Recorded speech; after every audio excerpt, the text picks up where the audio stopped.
So a couple of weeks ago, I made a video about how I watched my birth mom get a train ran on her, and a lot of you guys didn't believe that was true. Some of you wanted a story time, and here is that story time for you guys. So I'm gonna lay some foundation of how we ended up in Colorado from Tennessee. So me and my brothers were living in different households at this point. My mom came to the school and said that we all had dentist appointments and she was checking us out for them. So when she checked us out for the dentist appointment, we just got on the road and started heading to Colorado. We did not know what was going on. When we got to Colorado, we ended up living with my brother's grandma and her husband, but they would get drunk and like hold pew-pews up to one another and start like chasing one another. Like, I vividly remember a night where my Nana Macy got so drunk that she was holding a pew-pew up to my Papa Mike, and he ran and jumped through the window into snow. It was the middle of winter and he was in his underwear. So my mom ended up starting like Colorado Community State College or whatever, and she ended up getting housing. So we started living in a duplex. We moved down the mountain into a little town, and there was like 20 duplexes in this town. And so she started making friends with all the neighbors. There were different kids, whatever. So she ended up deciding to have this party, and I don't know why she needed to have this party, because me and my brothers were living off of free school lunch and cake batter. I kid you not, we were making cake batter for dinner. So she has this party, whatnot, and then like, I don't know how to explain it, but like her door was right here and my brother's door was right here. So that was the kids' room, was my brother's door. They put multiple TVs in there, turned the volume all the way up so nobody could hear anything. I was in my mom's room watching Twilight, and I started to hear stuff going on, and so I'm sneaking out of my mom's room to go to the kids' room, and the bathroom was also, so my mom's room, bathroom, brother's room, hallway, okay? So the bathroom was also right here. And as I'm sneaking out to my brother's room, I see her getting by 6 men in the bathroom because I'm just trying to go to my brother's room, and then they start shutting the door. Okay, that is not all of the story, but this is already getting long. If you want more of the story, I will totally tell that. Yeah, we ended up getting flown back out to Tennessee by DCS, so. Get ready with me while I talk about how I found I was pregnant at 16. If you guys don't know me already, my name is Bella, and I'm currently 29 weeks pregnant with a baby boy due in January. My most asked question is definitely how old I am. I am 16, I'll be 17 in January. Flashback to May 2025, I think it was like 2 weeks before my period. I was having really weird cramping, and I didn't know this, but it was implantation cramping. I was the type of person to get period cramps, so I just thought my period was coming early. After a few weeks go by, I'm still having this really weird cramping. At this point, I knew something was off. This same week, I went out to dinner with my boyfriend and my friend Eva, and I got sushi, and normally I'm perfectly fine with sushi, but that same night I ended up puking it up everywhere. I told my friends everything that happened, and we were kind of just joking around, like, what if you're pregnant? So at this point, I told myself if I didn't get my period in 3 days, because that's what my app said, then I was going to go to the store and I was going to get a test. I was waiting as long as I could because I didn't want to spend $15 on a test if I didn't need to. So that's why I waited so long. A few days go by and I miss my period. So after work one day, I run to the store and I grab a 2-pack of the digital and then like the regular test. I went home and I took the digital one first. I did not think I was pregnant at all. I just got a test because I thought we were scaring ourselves for literally no reason, so I just wanted clarification, but obviously that did not go as planned. I flipped the test over and all it said was yes, and I immediately started crying. First I texted Simeon, and then I texted Maya in Brooklyn.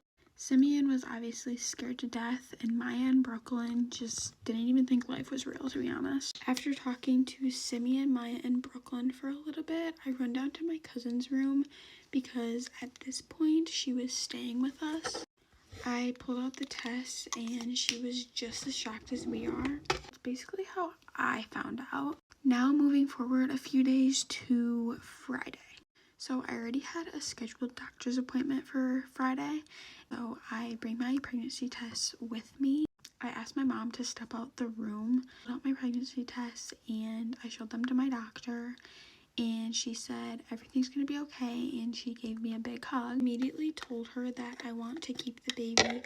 I didn't want to terminate the baby. I didn't want to put it up for adoption. I already knew what my decision was. Me personally, I just could not live with the fact knowing that I have a baby out there if I put it up for adoption or if I terminated my baby. I could not live like that. We talked for a little bit, and then she basically tells me that I have to tell my mom today. I was supposed to go with my boyfriend to his grandma's cottage this weekend, so I did not want to tell my mom because I thought she was going to ground me. I thought she was literally going to take everything away from me. But my doctor basically explained to me that I have to and that she's going to be my #1 supporter no matter what. She gave me the option of me being able to tell her, or she also said that she could tell her. Came up with a plan that she was going to go test my urine to make sure that it's not a false positive, because I still had it stuck in my head that it was a false positive. She was going to go check my urine, and then she was going to bring my mom into another room. So that's exactly what happened. I waited probably like 30 minutes. Finally, my mom and my doctor come back in, and my mom immediately tells me that my life is changing and I'm gonna have to think about some things that I know, but I already know what I want to do with my decision. I said, I'm keeping this baby no matter what. I know God is putting this baby in my life for a reason, and I'm just letting him handle it all. We talked for a few minutes after that, and then we left. I think we were all in just a little bit of a denial, and we didn't really start talking about it again until like a few weeks after that. That's basically how I found out and told my mom. I'm sorry this video is so long. If you guys have anything specific that you want me to post, like nesting videos or anything like that, please leave a comment below because I have genuinely no clue what to post. Thank you guys so much for watching. I'm currently 29 weeks pregnant and everything's been super healthy, super great, and I just can't wait to meet him. I called off my engagement and ghosted my fiance. I already feel emotional, but I want to share this because I want to help other women. First of all, 5 years ago, he and I dated and he ghosted me when I was traveling. So he seemed very, very genuine. And he just wanted to, try dating again. So I really liked him 5 years ago, so I gave it another try. So let's get into the red flags, because it ended up being a really, really, really bad situation that I had to leave immediately. So here were the red flags that I did not pay attention to. First of all, him ghosting me years ago. Major red flag. Second red flag. This is a big one. I know that I can't say this on the internet, so I'm just gonna say he sexually occulted me. Okay. He crossed some boundaries, okay? And yeah, he did that 2 times, okay? He did that twice. Both times I curled up in a ball crying. Anyway. Third red flag. If I asked questions about his ex specifically, he would get defensive. And I had like a gut feeling that there was something off there, so that's why I was even asking in the first place. And he would just not want to talk about it. And he would say it's because like he hated her and stuff, you know what I mean? So I tried to respect it. And then we got engaged, right? And then something happened a week after we got engaged, but I gotta tell you in part 2. I called off my engagement and ghosted my fiance. Let's continue. Go watch part 1 if you haven't seen it yet. So we got engaged, right? Worst proposal ever, by the way, but we got engaged. A week after we got engaged, I was getting some really weird gut feelings, right? And I was getting very, very suspicious. So I started asking him questions about like his ex again, because I'm like, something's suspicious here. And I was like, you know what? Can I call your friend that's mutual friends with his ex? And I just start asking questions, okay? I ask about the timeline of when him and his ex broke up. And this was the big thing that helped me piece things together. This guy says that they broke up in like April, and my ex reached out to me in April. Yeah, well, my ex had told me that he had been single and celibate for 7 months before he texted me. He texted me less than 24 hours after he broke up with his ex. So this opened a whole can of worms, okay? And I started freaking out. Like, I'm like, not okay. I lived with my parents, right? So I go wake up my parents, and I have all of us sit down on the couch, and I'm like, hey, this guy's been lying. Like, he's been lying the entire time. So he actually lied to my parents when he was asking for their blessing, okay? He was lying about finances, he was lying about his ex, he was lying about timelines, he was lying about sending, he didn't tell me that he was sending money to his ex through their mutual friend for rent after they broke up for months. Like, literally, the same month that he proposed to me, he was sending money to his ex. But he took full accountability. He showed up the next day and he just sat me down and he told me everything he's been lying about, okay? All at one time. He just came clean. And so he wanted to rebuild from that point. And I had just announced my proposal, like the engagement, to all my friends and family, right? So I was like, what am I supposed to do? Yeah, I was too embarrassed to leave him. So I decided to try to forgive him, right? Because he took accountability. He did all the things he was like supposed to. So I tried to forgive him. Well, let's talk about that experience. And then I'm going to tell you exactly why I ghosted him. Go to part 3. I called off my engagement and ghosted my fiance. Part 3. So this is the final part, okay? I am going to tell you why I actually ghosted him in this video. So if you came from part 2, there were lies, right? So for the following 8 months that we stayed together, I was just so angry. And when I say I had a mental health crisis, I mean a full-blown mental health crisis. I actually ended up getting pregnant and I miscarried pretty early on. And then I started being made to believe that it was me who needed to work on my anger. And that's what happens when you stay with someone who screws you over to the point that you are traumatized, is they now can use your reactions as proof to you being the problem. So we stayed together, we tried to make it work. We go get a hotel room in Detroit. We ended up getting in this fight because we went out that night, we had a couple drinks. Something made me uncomfortable that he did. So we got into this argument at the hotel room. That was the night. He ended up putting his hands on me. Okay, I just want to say I do think I'm still in shock from this because it wasn't that long ago. But basically, he fucked up my hand. I don't actually know if I can say this next part, but he stopped my breathing type of thing, okay? The thing that I thought of the next day, wasn't able to ignore, was the feeling of panic that I had. And I was like, hey, like, this thing that happened last night is kind of concerning me. And he was kind of just like, yeah, like, I'm never gonna do that again. Well, I decided to bring it up to my sister a week later. And this is the part that needs to be educational, okay? When I told my sister, she was like, I'm never gonna approve of you guys being together now. Like, that's the level of not okay that is. And like, I know that logically, like if someone else told me that, I'd be like, leave. But for me, for some reason, I thought it was my fault. And then the next morning, I ended up calling my parents and telling my parents. And they were like, you can never see him again. So I did end up ghosting him for like a few days. When you're in a cycle of abuse, it's like very addictive, right? So I ended up talking to him. And then a week later, we ended up blocking each other. It was like, this has to end right now. We ended up blocking each other. And I finally saw the pattern of abuse. Like, it was so hard to read because he was always taking, like, complete accountability. Just because someone takes accountability does not mean you should stay with them. Action over words every time. That's all I've got to say. I accidentally caught my husband cheating on me. It was an accident. I was not looking for it. I did not want to see it. Nothing. So it was Super Bowl Sunday and we were having a Super Bowl party at our house and we were using his phone to play music. Now, he never hid his phone from me. He never gave me, I was never suspicious. I didn't look through it. I did not think this was happening. And he gave me his phone to change the music. He would never be scared either. Like, you know how sometimes you get a guy's phone and if they're a cheater, they start freaking out or hover over your shoulder or you know they're cheating. Like by just asking for it. Well, he never did that, ever. So I get the phone and I go to change the music.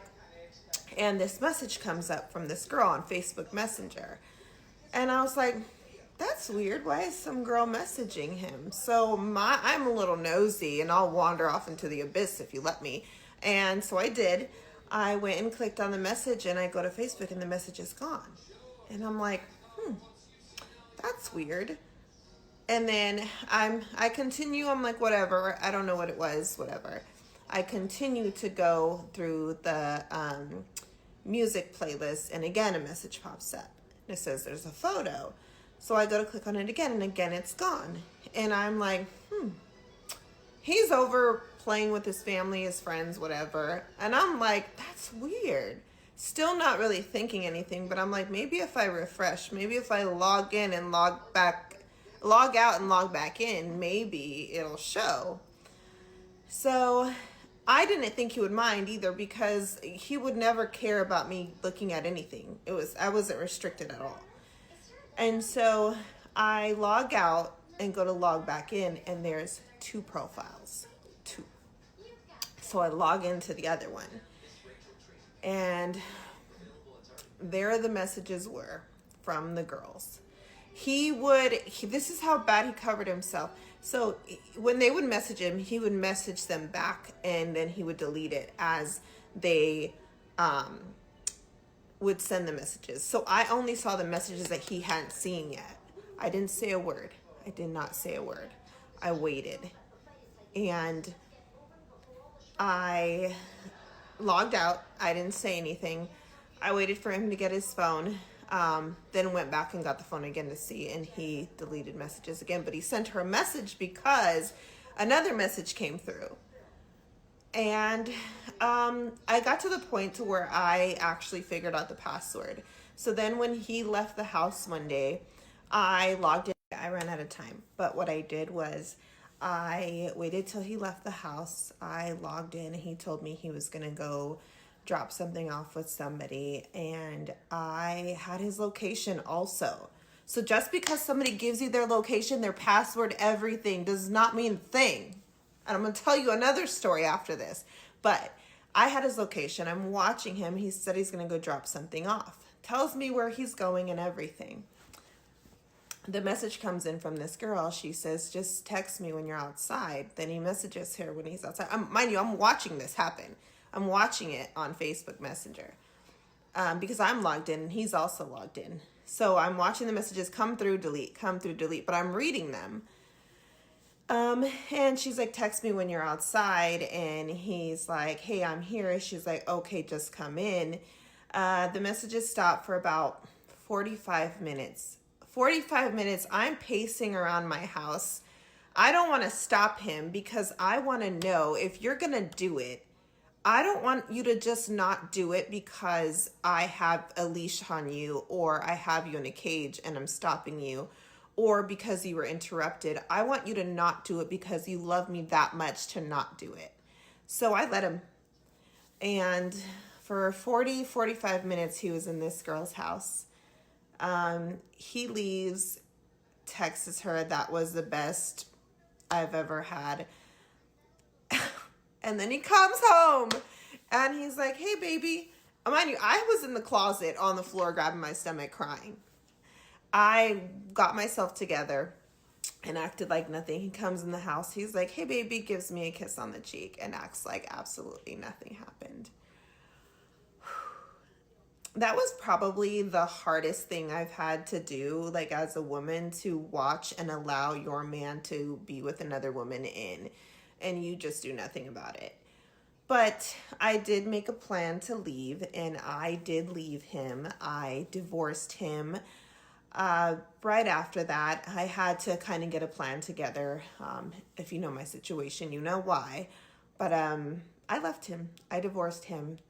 But I just wanted to share this because just because you have all of these things and they do all of this, and I'm not saying this to make anybody paranoid because there are so many good men out there. I'm not saying this to make anybody paranoid for no reason, or, you know, don't go being suspicious for no reason. Like, there are good people out there, and I have personally experienced some really good men who I didn't have any of those things, and I know they weren't cheating. It didn't work out for other reasons, but I know that cheating wasn't an issue. So please don't get suspicious. Please don't go and look, and please don't think badly just because somebody was so good at hiding these things. I'm not kidding. He was so good. I never asked for passwords. I never looked through his phone. I never asked for his location. These are all things he gave me up front to make me feel so secure that I would never have a suspicion. And I never did. It totally worked. Don't go do that to anybody either, because that's not nice. But yeah. So guys, the confrontation was bad. When I finally decided to confront him, it had already happened multiple times and I couldn't take it anymore. I was crying hysterically. I made the mistake of confronting him when he was intoxicated. And he looked at me and he's like, "Why are you crying?" And I was like, you guys, if you've ever been cheated on, you know what this feels like. I was like crouching over, like crying, holding my stomach, just like crying. And he was like, "What's wrong? What's wrong? What's wrong?" And I was like, "Why did you cheat on me?" or something like that. And I don't remember exactly what I said. And he's like, "What are you talking about? What are you talking about?" And he was like trying to baby me, like as if he really cared that I was upset. And I just got the phone and I said like this. I showed him the messages on his phone. And I feel like in that moment, he realized that it was over. And he didn't say a word. He did not say a word. He grabbed me, and I don't want to get too graphic because trigger warning for anybody who's ever been through domestic violence. And he attacked me, like full on attacked me. I had to then wait until he fell asleep and had one of my friends come over, and she snuck me out of the house and stuck me into her house. And I was scared. I didn't know what to do. I ended up going to the hospital. I had a concussion. There was blood clots in my eyes. I was messed up. But I was so scared to leave because at the time I didn't have a car. I was scared people were going to find out. I was scared my kids were going to find out because they didn't know. And I was just terrified. So he had threatened things like if he couldn't get to me, he would get to like people that I love, like my friends, family. And I believed it. And so I stayed actually for a little bit. And he continued to cheat on me, and I continued to obey. And then it took for me to get an STD to realize that this man was gonna be like the end of me if I didn't leave. Like not even the physical, it was I went to the hospital to get a checkup because I wasn't feeling good. The doctor actually told me Story time about how I bailed my husband out of jail on our wedding day. I know some of you have been waiting for me to post this story time, so here it finally is. If you have missed my last video, go ahead and check it out. So let's get into it. So the wedding day started off beautifully. It started off really well. Everything was going as planned. Me and my bridesmaids arrived to our wedding venue, which happened to be at a vineyard, which was so beautiful. Everything was going great. We got through the ceremony and got through all of our pictures, and then we checked the time and realized we were running like 40 minutes behind to get to our reception location. So yeah, we were just running really late. So we get in the car, we're all happy and married, and then we are driving down the road, and this is when things started going downhill. We're obviously speeding because we were already running late to our reception, 40 minutes behind. And then we got caught in a speed trap, and sirens pull out from behind us, and we got pulled over. And so we are like on the highway, and we had to pull off to some area on the interstate. And the cop comes up to us, and he asks us to step out of the vehicle. So at this point, we start kind of arguing a little bit with the cop, saying, "Hey, it's our wedding day." Like, I'm literally fully sitting in the passenger seat with this giant dress. My husband is like fully dressed in his suit and everything. Gosh, such a funny moment. It was not in the moment. So the cop asked us to step out of the car. We get out of the car, very frustrated. My husband is very upset, very mad. We get out of the car. We have no idea why he's asking us to get out of the car. We're like, "Bro, like, we are speeding. Give us a ticket. Let us go." So we get out of the car. We're sitting there with him. I start kind of getting teary-eyed because I'm like, "What's happening?" the cop lets him know that his license is suspended. So some of you already know that from seeing my Instagram post. So the reason why his license was suspended is because, first of all, the car that we were driving in that moment was actually my brother-in-law's car, so his brother's car. His brother's car, his tags are expired. So Evan was driving his brother's car like 6 months prior to this moment, and he actually got a ticket because his brother's tags were expired still. And so he handed off that ticket to his brother, my brother-in-law, and my brother-in-law threw that ticket away. So never paid it, never went to the court, all of that junk. So his license was suspended and we had no idea. He wasn't even notified, which is wild. Anyway, forget those details. His license was suspended and we are in our wedding attire on the side of the road. I start literally bawling my eyes out because the cop tells him that he has to take him to jail like today. We literally couldn't believe it. We were like, there's no leniency here at all. Like, what is happening? I quickly learned that Georgia does not play. So yeah, so we're standing there. Evan's on the phone with my father-in-law, like trying to figure this out. My father-in-law's talking to the cop. Cop is like not budging. I'm talking to my father-in-law, just like crying. He's trying to calm me down. All of a sudden, I look over and all of my bridesmaids are pulling up, like literally pulling up to us, because they, I find out later, happened to just see us on the side of the freaking highway. So they pull up and all I see is like a couple of them, like my maid of honor, my sister, like jump out and they're like running up to us. My sister is like having to hold her tongue because she's like getting all fired up. I'm like, chill. And so they eventually all come out of the van. They're all like huddled around me. I'm like literally weeping. Like, guys, I am done. Like, I'm weeping.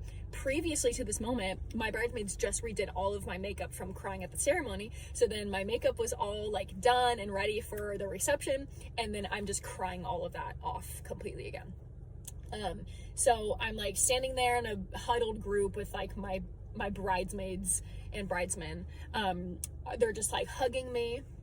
And I have like my sister-in-law just like weeping, like she's like, what's happening? And I'm like trying to comfort her as I'm like the one just like literally losing my mind. In the moment, the emotions were just so high because like I had just married like my husband, my best friend, and then he's being like taken from me, like going to jail, and we have no idea how long that's gonna be. And then we have like a full reception with all of our guests just waiting there, so blah blah blah. So I'm standing there and my maid of honor goes, she's like, oh no. And I'm like, what? And I turn around and it's my husband, like literally being put in handcuffs, like against the cop car. And then I like think I screamed a little and I like ran over to him and I was like, don't take him from me. It was so dramatic. But I was like telling the cops, I was like, I am going with him. I'm going with him. And whether you like it or not, or whatever I said, I was so upset. I was so upset with them. I was distraught, and obviously they were not going to let me go with them in the cop car. They told me that they have to turn the car that we were driving over to me, blah, blah, blah. So I was just like bawling my eyes out. One of my bridesmaids like runs up to me with like a t-shirt that she had and was like dabbing my makeup, and like it was terrible. I was like getting makeup on my dress, like it was just the worst moment ever. I couldn't believe it was happening. At that point, I was like, well, we're not even having a reception. Like, he's going to be in jail probably for the rest of the night. So get in the car, follow him to jail. I'm weeping. Of course, I'm weeping. My maid of honor is driving us, me and my sister there. The rest of my bridesmaids leave to go back to the reception. And we get to the jail and we end up sitting there for like 2 hours, like waiting on him, which now I know that 2 hours isn't too long of a time, so I'm very thankful looking back. But at that moment it was very hard because we were supposed to be at our reception. So we're sitting there waiting and we end up doing a little photo shoot. It was really fun. at that point, I'm like becoming more lighthearted. I'm like, okay, it's gonna be okay. Like, he's gonna get out. I'm like talking to the receptionist lady, and she's like being kind and like letting me know it's gonna be okay and he's gonna get out in time. So we take some fun little pictures. I'll post them on this video up here maybe. So I'm on the phone with my father-in-law, and we are trying to figure out like payment for bail, because they had just let me know like how much it was going to be, and it was way more than we thought. And so I get off the phone with him, and then he calls me back and he tells me that he raised all the money at our reception for the bail money. So all of our guests, like our entire wedding guests, like pitched in, and like we basically got the money for bail. So that was a huge blessing, and I just start weeping on the phone. I'm like, oh my God, it's amazing. We're there at the jail, and then 2 hours passes and he finally gets let out, which is the video that you guys probably have already seen, is him being free. So yeah, that is my hilarious, unforgettable wedding story. Please leave comments telling me about funny wedding stories that you guys have, for those of us who are married. I would love to know. Yeah, so thanks for being here. I learned not to deal with boy crazy women very, very fast. You just gotta let those bitches have it, because my God.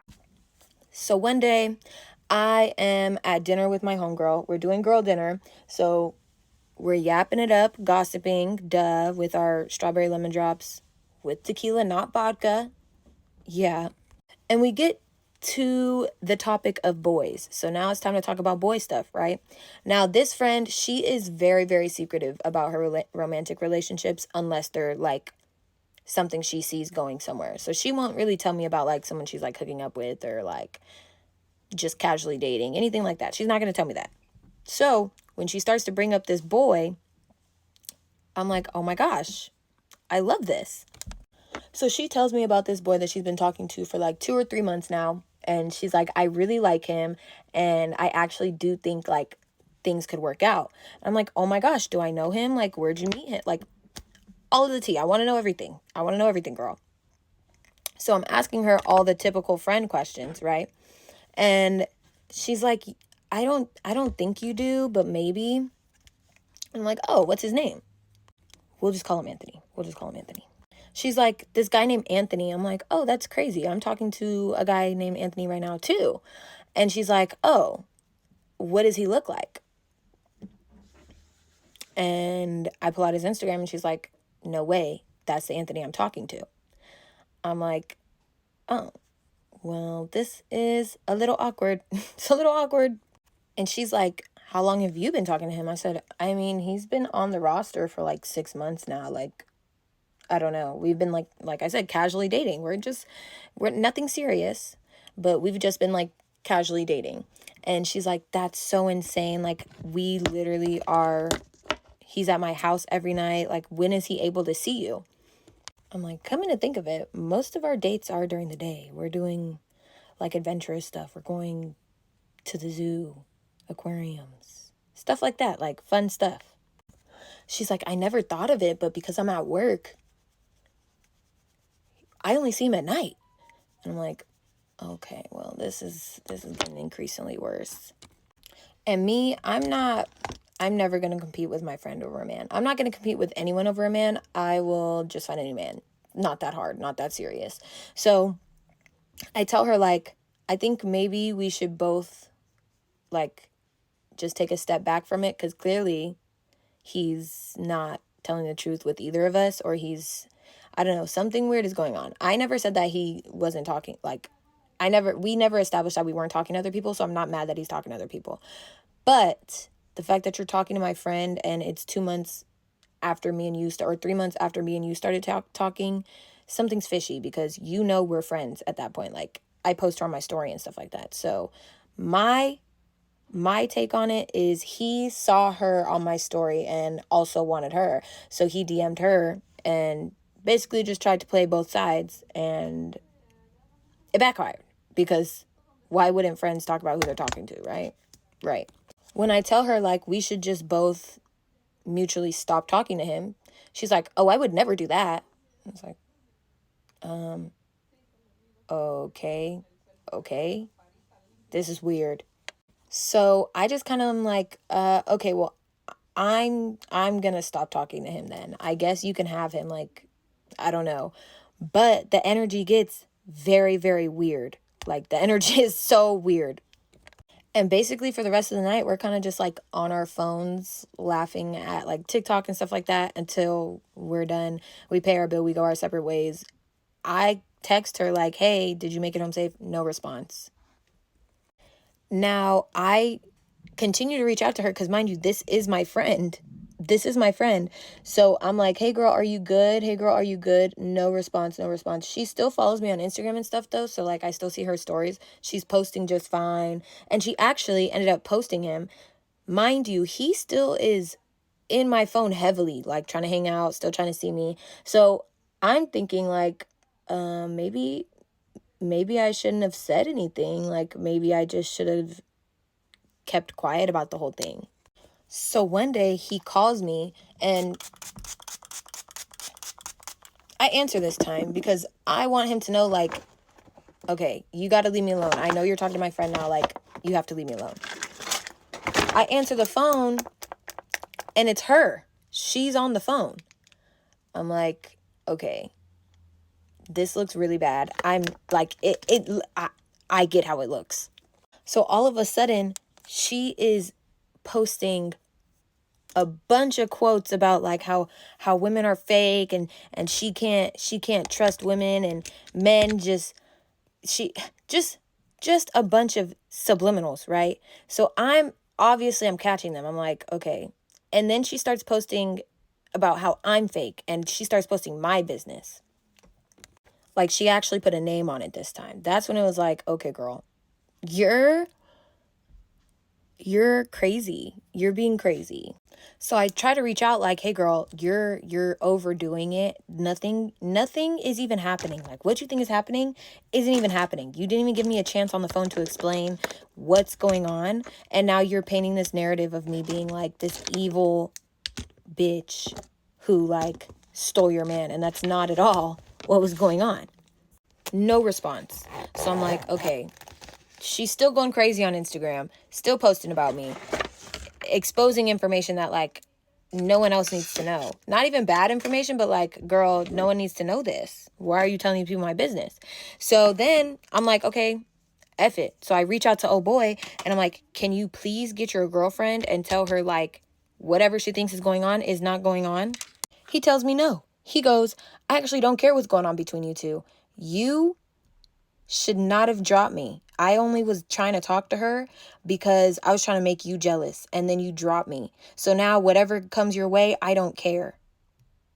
He goes on to say he doesn't even want to be with her. He only was with her to make me mad, to try and get me to come back. So now I'm looking at both of them like, you guys are both insane. Like, you guys are both kind of made for each other. This is like borderline, you need grippy socks behavior. Both of you. So what do? I screenshot this and I send it to her. And I'm like, girl, I don't, like, you're punishing me and look at how he's talking about you. He doesn't care about you. He doesn't care about me even. He doesn't care about our friendship. He doesn't care. I need you to wrap that, like, get that through your head. He doesn't care. So when I tried to save both of us and told you just drop him, I was doing you and me a favor. Look at what's going on now. Me and you can't be friends because now you've crossed the line. I'll never be your friend again. Me and him, he's a fucking insane lunatic loony bin who is using you to try and get back at me for whatever reason because I'm okay letting him go. I don't care to let him go so you can have him because clearly you cared a lot more than I did. And now I look crazy to all these people on Instagram that you're exposing my business to. Everybody's just looking crazy. And you know who doesn't care? He doesn't care. So she finally responds and she's like, oh my God, I'm so sorry. I had no idea. I literally, the way he was painting it was all you. I said, yeah, of course he's painting it that way. They always paint it that way. So after this, basically, I was like, bitch, we can't be friends. I don't like him. I don't like you as two people together or separate. I don't like either of you. We won't be friends. And I learned my lesson about messing with girls that are boy crazy, because girl, you did all this and he didn't want you to begin with. Okay. She did try to be my friend later on, and I am just not the kind of person that's like, oh, I'll give you a second chance. I trust you again. Like, the relationship would never be the same. So I just told her, like, I think that's dead and gone. Like, that ship has sailed. We're good. I don't want to be your friend. And yeah, that's basically he still to this day still tries to talk to me. I don't know if they were together or not, or what happened after I told her, leave me the fuck alone. But he still to this day tries to talk to me. So I don't really know. I don't really know. But I do know I don't fuck with bitches that their whole life revolves around a man, because no. Look at what you did. You evil, crazy bitch. Well, it's finally happened. My mom has found my TikTok. I knew this day would come eventually. I was hoping it would have taken a little bit longer, but I was expecting like a crazy text or a voicemail or her normal fashion. But instead, she took to my comment section and she left me a hate comment. So without further ado, here is part 1 of the insane hate comment that my mother left me on my video. I'm only saying part 1 because it's a really long hate comment and I don't think it's gonna fit in one video. So my mom comes in swinging, as she always does, saying, I hope your followers know what a liar you are. You were not traumatized or beaten. You grew up in a $1 million mansion and you live in a $6,000 apartment. So I think what she's trying to do is make a claim that you can't be abused if you come from privilege, because money undoes physical, emotional, verbal abuse. So I feel the need to say that abuse is still abuse in a big house.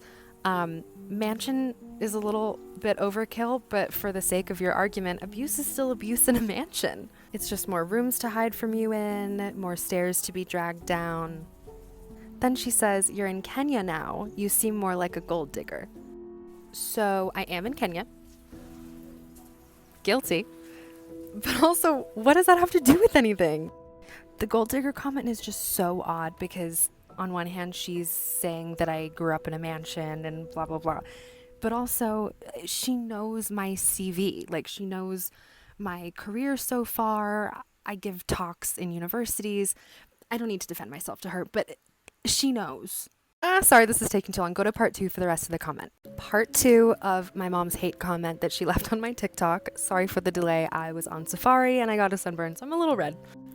Okay, so where we left off, my mom has called me a liar and a gold digger. Jumping right back in, she takes on this persona of this sort of all-seeing random person on the internet that happens to know about my childhood home and the price of my rent. She says, I hope your mother never sees the things that you're saying about her, and I hope your followers know that this is utterly fake news. Careful, Mom, your MAGA's showing. Then she says, I've asked my niece to stop following you, really committing to the I'm just a stranger on the internet bit. More committed to this than she was to her kid, though. Then she says, I hope you see a therapist, and if you are seeing a therapist, please, for your sake, stop with the insane lies. And to that I will say, you know that I'm seeing a therapist because you're my mother, you're not a stranger on the internet, and I wish you would take your own advice. I think therapy would be great for you. And yeah, I'm in therapy. I love therapy. And my therapist, Melissa, thinks that you're... I don't know if I'm allowed to swear on TikTok. I really don't want to get banned. She thinks you're insane. And that's not just like my opinion. She's seen texts. She's seen your emails. She's heard the voicemails. We've looked at some childhood journals. Like, she's heard it from the source, Karen. Then to finish this off, you say, stop with the victim mode. You are far from a victim. You are a very rich, very spoiled little girl who needs help. I hope your followers understand that. So now we're back at the wealth thing again. And I can only say, again, you can be wealthy and also a victim. Something else to note as well. There is a difference between being a victim and being in a victim mode. I unfortunately, whether I like it or not, am a victim of abuse.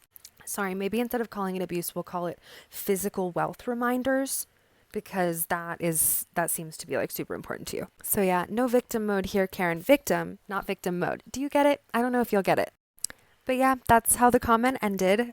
She just wanted all of you, my followers, to know.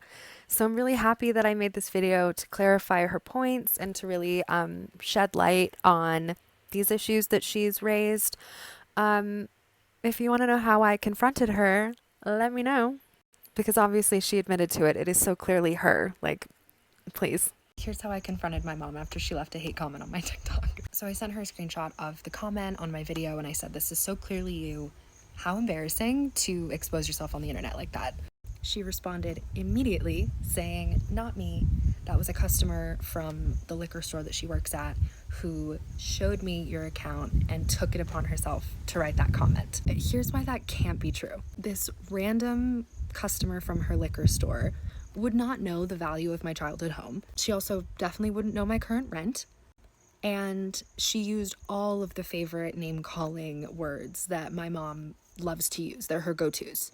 So I responded to her saying, "A comment from a stranger on the internet who knows the value of my childhood home and my current rent with the go-to name-calling that you always use, do you really want to say that this wasn't you? Or is it a better story that you used your liquor store customer's phone to bully your kid on the internet? You are both cruel and stupid, and you know I'm not lying. While you call me names and wallow in the hatred of your own life and the jealousy of mine, just know that your only daughter hasn't invited you to her wedding for no other reason than the fact that you can't do the bare minimum and love your kid. This will be the last that you hear from me." Then I blocked her. Reblocked. She then sends a really similar text to my fiance with a photo of a phone with the comment on the phone. And she thought that by sending a picture of a phone with the comment, that would prove that it wasn't her. But photos now have metadata from the iPhone that you're using. All that photo did was confirm that she was in the room as the comment was written. So even if she wasn't the one that physically wrote the comment, she was with the person and feeding a stranger all this information about me to bully her kid on the internet. We also noticed that in the photo of these comments, there was a second comment that I guess she deleted because I didn't. In the second comment, she is fully doxing me. She talks about the neighborhood that I live in, the town that I grew up in. Like, she's naming names and places. So my fiance sent a very similar message back saying that only someone with psychopathic tendencies would enlist a liquor store customer to cyberbully her daughter on the internet. He said, "The only way I can rationalize this is because I know that you take pleasure in belittling others. That is your nature and you have no moral compass. We cannot repair what you have broken and you cannot comprehend what you have lost." And then at that point, we realized that she had blocked us on all forms of social media. We were already not friends on social media, but she had gone in and blocked myself, my fiance, my soon-to-be in-laws, and also my dog. So hopefully that's it for Crazy Mom updates. I hope. But I'm also using this experience as a green light to share all of those stories that I've been holding back on.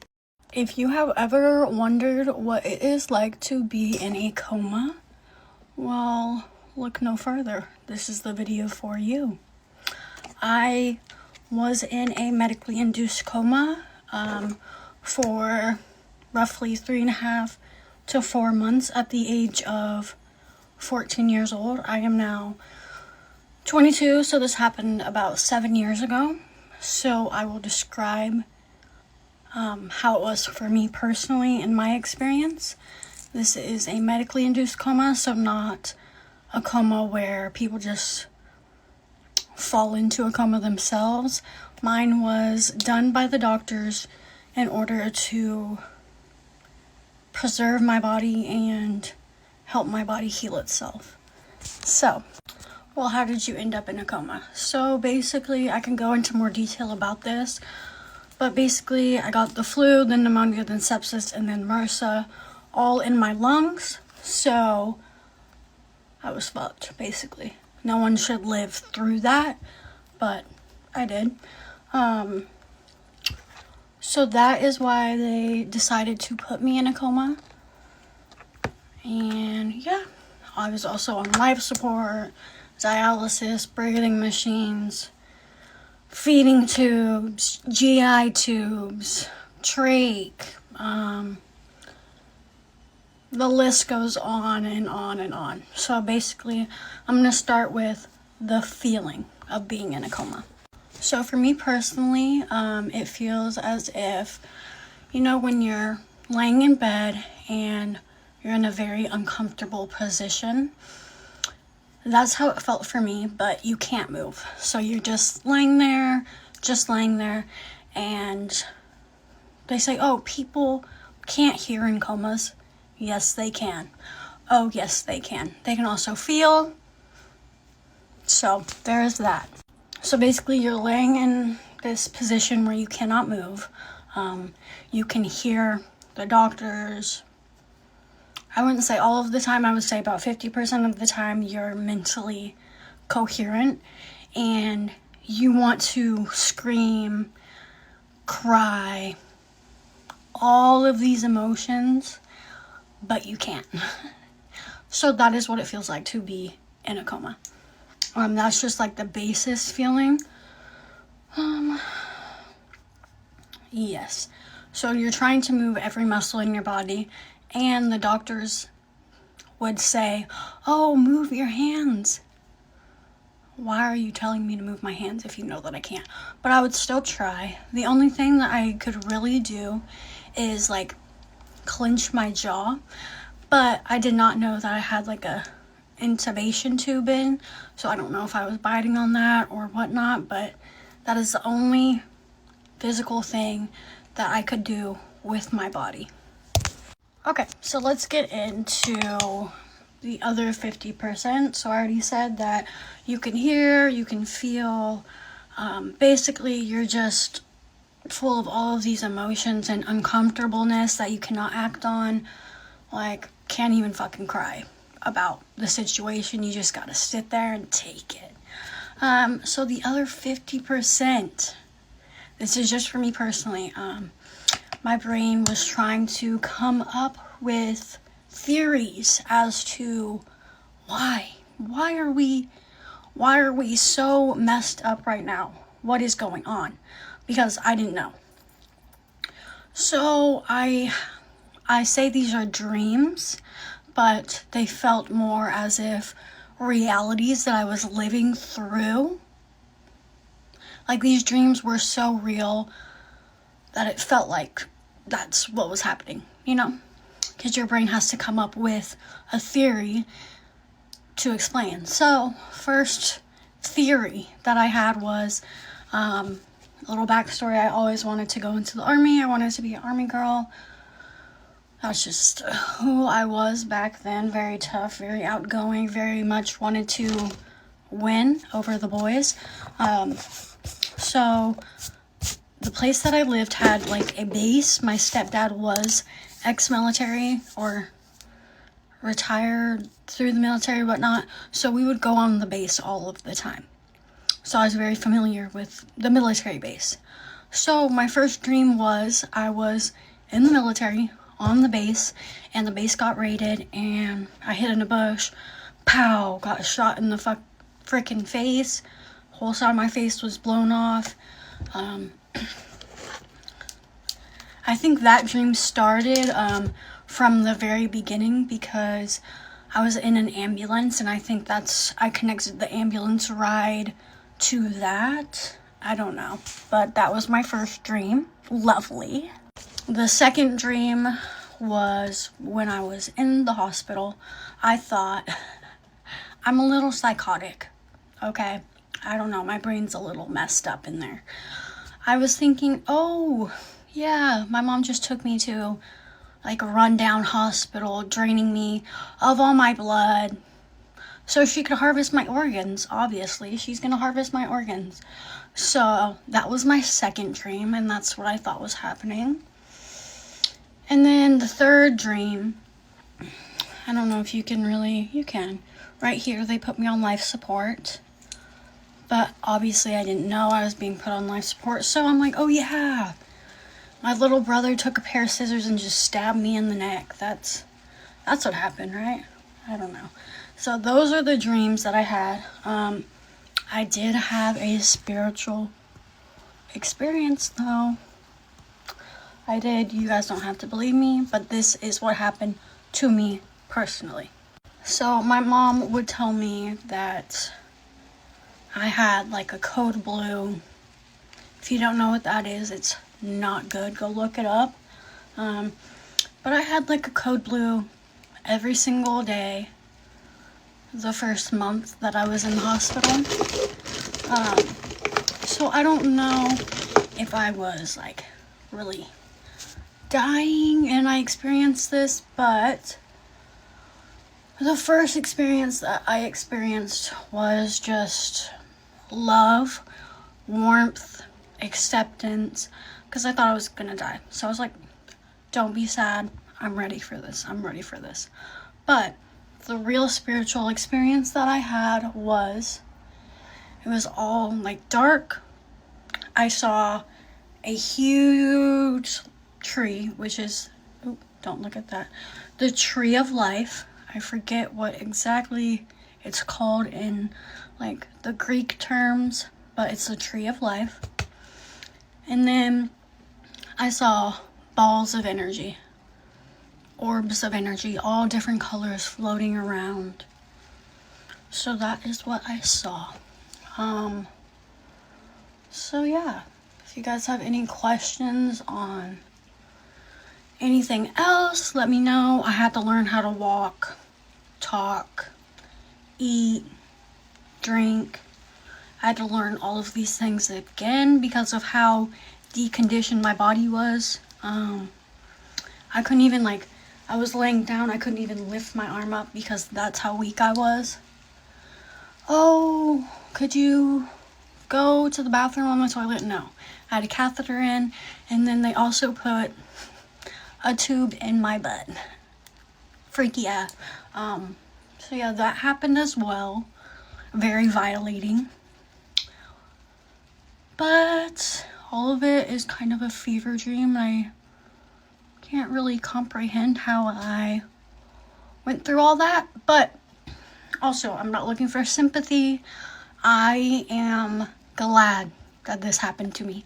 I am very fortunate that this is what happened to me, because without this experience, I would not be the person that I am today. This is why I got the star, because I'm chosen. I am here for a reason. I just need to find it. Don't we all? Anyways, this is my story time.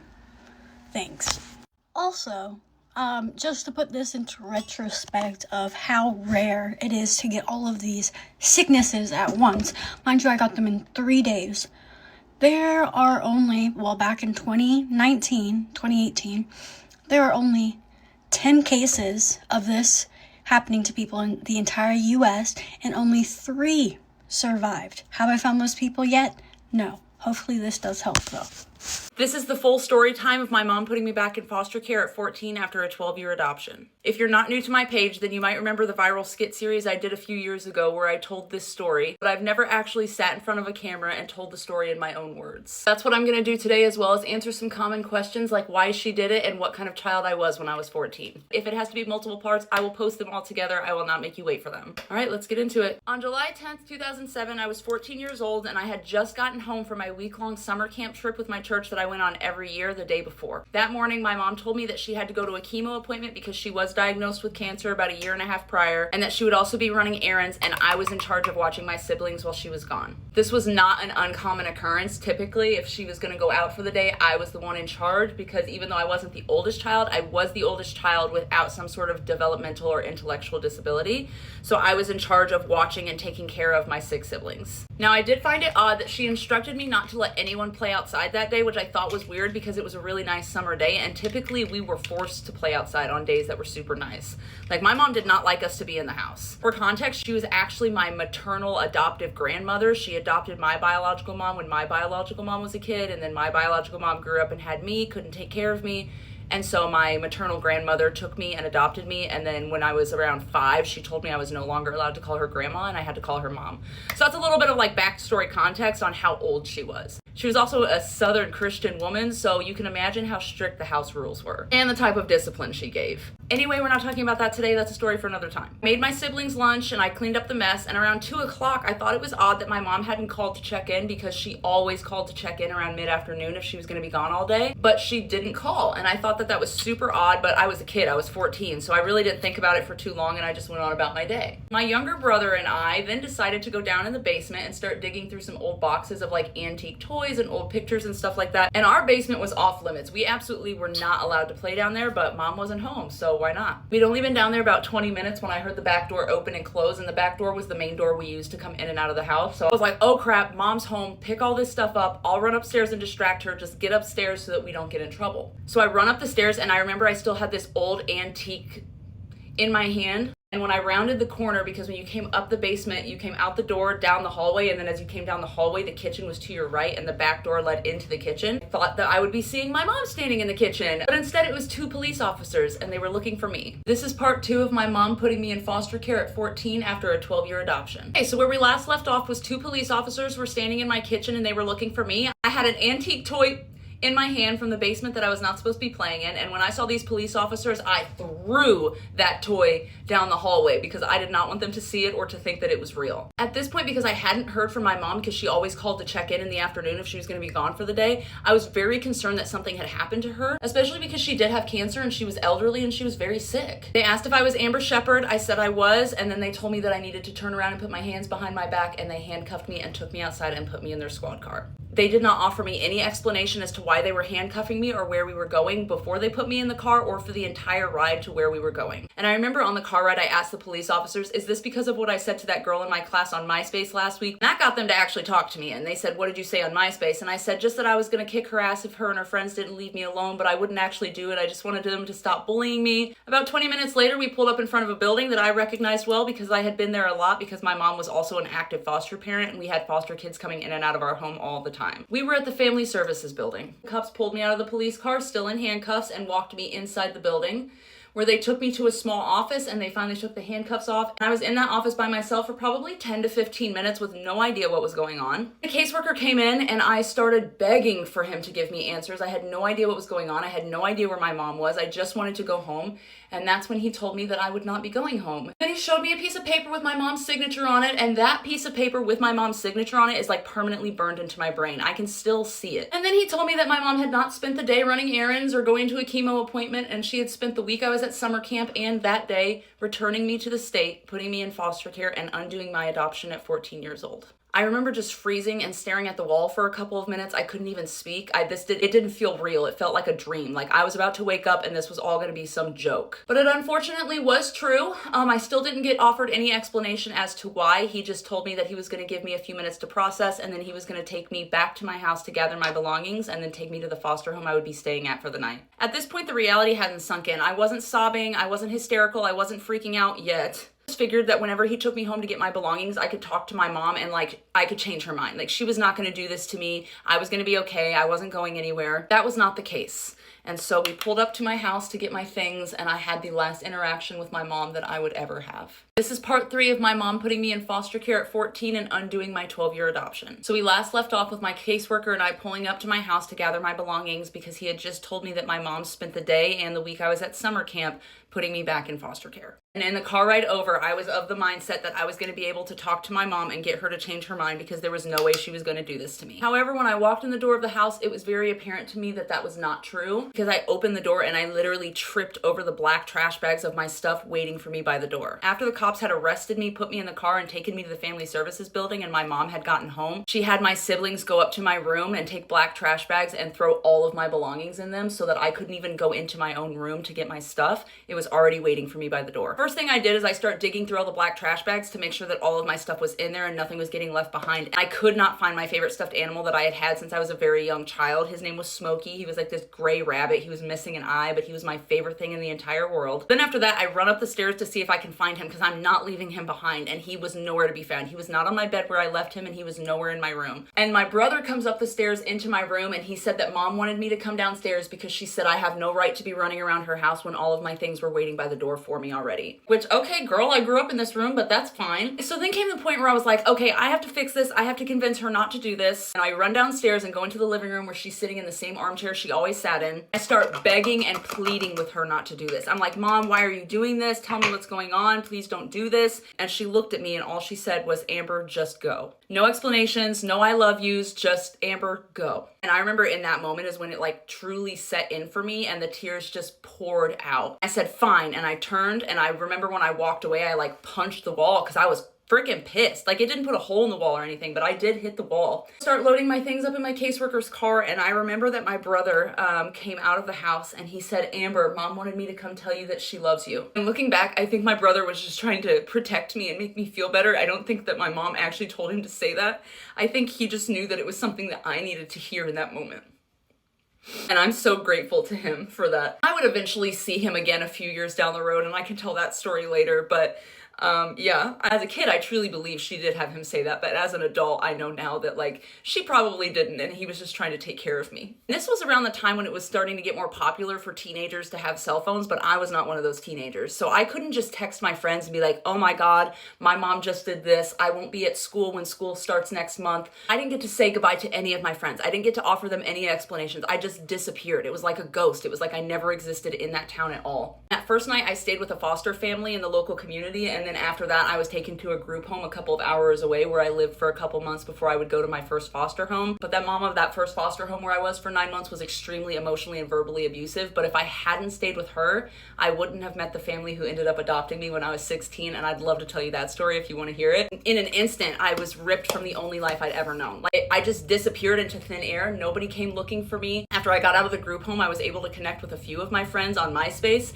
and kind of tell them what happened. I didn't have any pictures or any memorabilia from that time of my life. When I tell you, it was like it was completely erased. It was completely erased. So yeah, I re-entered foster care, lived in 3 homes in that first year, and then by the end of that first year, I ended up with the family that would adopt me when I was 16, and I'm still with them today. They are incredible people, and I love them so much. I'm so grateful for them. And I'm grateful to have had that experience because it made me who I am now, and it got me where I am now. And I'm going to tell you about who I am now and where I am now, and also answer some common questions like why my mom did it and what I was like when I was 14 before she did what she did in part 4. So go check it out. Welcome to part 4 of my mom putting me in foster care at 14 and undoing my 12-year adoption. So we've reached the point where I told you guys pretty much everything that happened that day. A little recap of like what life was like afterwards without like the full story. If you want any details or story times on the first foster home I was in, or what that first year of foster care was like, or what my family now is like, please let me know and I'd be more than happy to tell you. But now I'm going to kind of answer some common questions. Why my mom did what she did, what I was like when I was 14, and then what my life looks like now and who I am now and what I've kind of done with my story and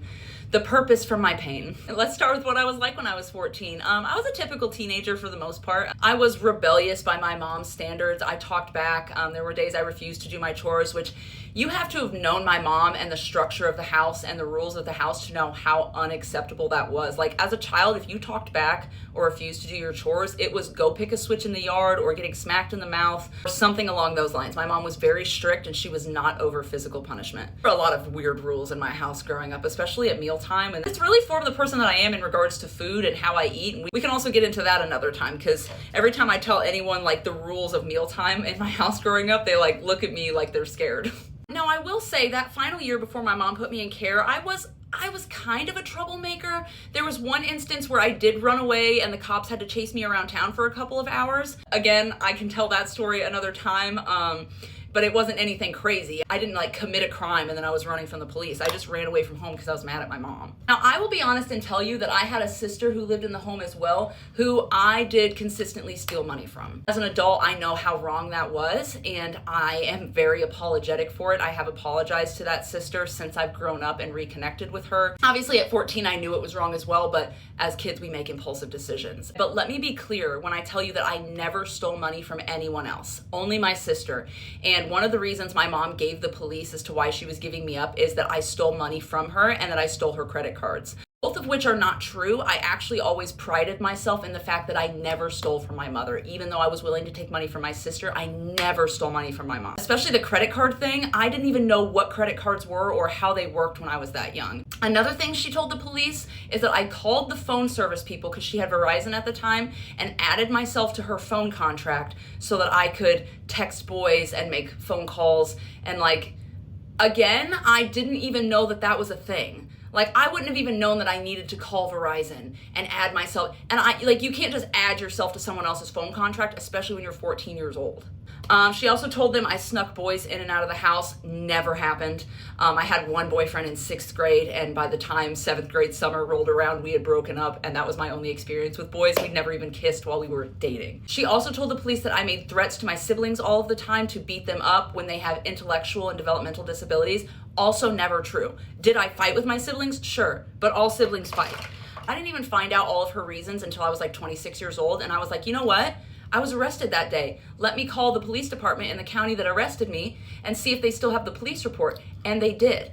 And this is all laid out in this police report. And I remember my heart breaking the day I got that police report, because for the longest time I told myself that I deserved it, that I was a bad kid. And I spent my entire teenage years thinking that I was a bad kid and that I deserved what she did to me. I also told myself for the longest time that my mom did what she did because she had cancer and knew that she was dying, and she just wanted me to be taken care of and somewhere safe before she passed. But like, looking back as an adult, if that were true, she wouldn't have gone about it the way she did. Because like, if you care about your child and want them to be safe, you don't have them arrested and then randomly thrown in foster care. Like, the way she went about it was very cruel. That was kind of a short recap of what I was like as a teenager. If you want to know more, please let me know. I'm willing to talk about it. I don't care anymore. I used to not want to talk about those things, but I don't care anymore. Now, what does my life look like? I'm a mom of 2. My passion is advocating for foster youth, specifically the older youth who age out and who face homelessness, and trying to combat those statistics and provide them the help and support and advocacy that they deserve, which is kind of the reason why I'm retelling this story now. I have plans to really re-up my advocacy on this page for foster youth. I just want you to know a little bit about me and my history with foster care and where that passion comes from. I was recently working for an organization that was a transitional living program for aged out foster youth, but I lost that job last month. I do miss it and I miss my participants, but I'm happy for the time I had there and grateful for the work I was able to do. And just because I don't work there doesn't mean my advocacy stops. That's it for now. Please let me know if you have any questions, and thank you for listening to my story. For those of you who have been here for years, thank you for being part of my TikTok family and community. Love you, bye.